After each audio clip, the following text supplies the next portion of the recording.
Hi, today I introduce a new style 7 kinds of onigiri rice bowl. Usually, onigiri rice bowl are made by putting in the filling inside, but I tried to press on the outside. By doing this, you can enjoy more amount of fillings. Finally, if you wrap it with seaweed, you can also savor the crispy texture of the seaweed. This time, I have prepared 7 different kinds, so I'm sure you'll find the onigiri that suits your taste. So let's make them together!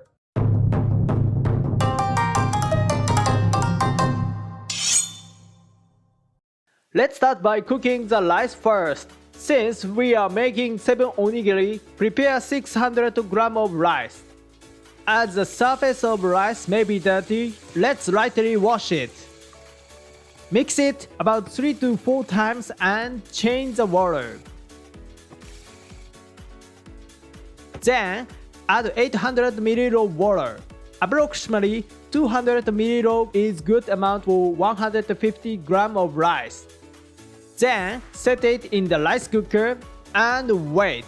During that time, it's a good idea to prepare the ingredients. The first one is butter and maitake. Add 10 grams of butter and melt it over low heat. Then, add maitake mushroom and saute until they become soft. After about 2 minutes of cooking, when the maitake mushroom becomes soft, pour 1 tablespoon of soy sauce along the edge of frying pan. Mix it, and it's ready.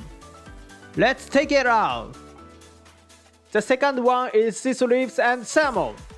Let's use the same frying pan we used before, as the flavor of butter and soy sauce are still there. Add 1/3 piece of salmon and saute over medium heat. Once it flaked, it cooks quickly and removing the bone makes it safe to eat. After sauteing for about 1 to 2 minutes, it's ready to be taken out. Then, wash and prepare 1 piece of shiso leaves. Now the ingredients shiso leaves and salmon are complete. The third one is asparagus and salmon. First, cut the asparagus into the 3 pieces diagonally. It's good to cut them to about the same length as the onigiri you want to make. In the clean frying pan, add 1 teaspoon of olive oil and saute the asparagus over medium heat. Asparagus is tough when raw, but it becomes soft and sweeter when heated. Once it has a nice sear overall, it's ready to be taken out. After removing it, immediately add the bacon. At this point, don't turn on the heat. It can be adequately cooked with the residual heat. Since we will use the bacon to wrap the onigiri at the end, we want to avoid making it too firm, so we cooked it with residual heat. Leaving it in the frying pan for about 1 minute at time gave it just light stir. Fantastic! Once taken out, it's complete! The fourth one is cheese and Bonito Flakes. From here, we don't be using the heat for the onigiri fillings. First, prepare 2 types of processed cheese and cut them into small pieces about 5 mm squares. Using 2 types can create a deep flavor, but using the only one is also fine. Once you finish cutting, put them in a slightly deep container. Add Bonito Flakes. Pour 1 teaspoon of soy sauce and mix well. Once it's mixed, it's complete! The fifth one is Cod Roe and Mayonnaise. Use half of Cod Roe. Cut it half vertically and open it. Then, using a knife, separate the skin and the flesh by rubbing. Using a spoon instead of the knife allows you to remove the skin without cutting, making it easier. Once the skin is removed, add 1 tablespoon of mayonnaise. Then just mix well. Very easy, right? It's complete! The sixth one is green onion and miso. I use frozen green onions, but of course it's also fine to use the fresh ones. Using pre-cut frozen green onions can save you time. Prepare an amount that will go on the top of onigiri. Wrap it in plastic wrap and heat it in the microwave for 40 seconds. Once raw, add 1 teaspoon of miso and mix well. Miso dissolves easily when there is moisture, and the water from the green onion makes it easier to mix. Once well mixed, it's complete! The last one is soybean and cheese. I use the frozen soybeans here as well. Wrap it in plastic wrap and heat it in the microwave for 40 seconds. Take out the beans. Then cut the cheese into triangles.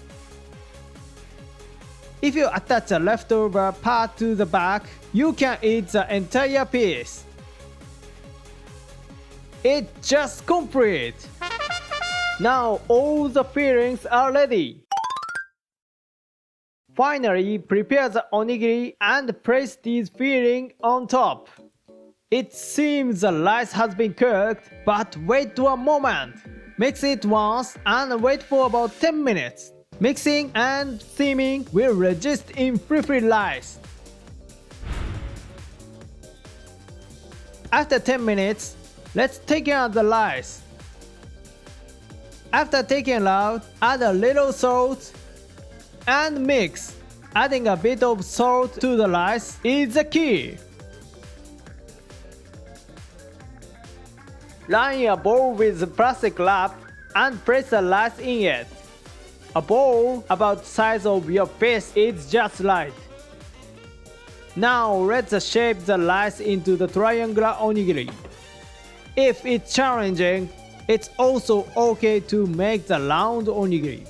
However, as you're putting the filling on top later, it's good to flatten the top part at the end. Some may have noticed the top part of onigiri is slightly indented. This is from the rolling the plastic wrap, and you can use this part effectively to stack the roll of fillings. Now let's add the fillings. Place the shiso leaf first, and layering it out can make it look nice.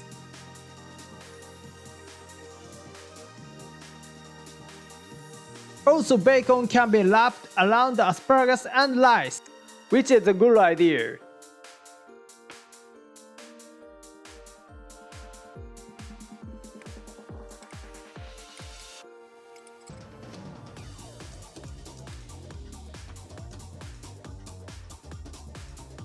I tried making a smiley face with soybeans.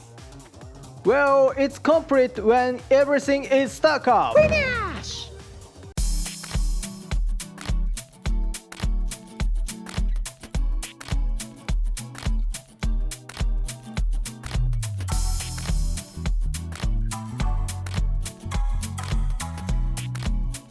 So let's いただきます。Prepare the seaweed when you are ready to eat. If you wrap the seaweed around the rice beforehand, the seaweed will become moist due to the heat of rice. While preference vary in Japan, I personally prefer crispy the seaweed, so I wrap it just before eating. First, let's have the Cod Roe Mayo. When you wrap the seaweed like this, with lots of fillings, it brings even more happiness than usual. And next, let's try the soybean cheese. This is also fantastic! Actually, cheese goes very well with rice. Combined with the deliciousness of soybeans, it becomes an outstanding dish. Now for the next one. I was going to suggest, but please try making and eating them yourself. They are all absolutely delicious. As they are easy to make, you can take them with you when you're eating outside. I believe onigiri is the strongest dish in Japan. Leftover onigiri can be wrapped in the plastic wrap like this and stored in the refrigerator, allowing you to enjoy them later. Now everyone, let's savor the onigiri life! Thank you for watching until the end. I'll introduce Japanese cuisine. Please subscribe this channel so you don't miss it. See you next time!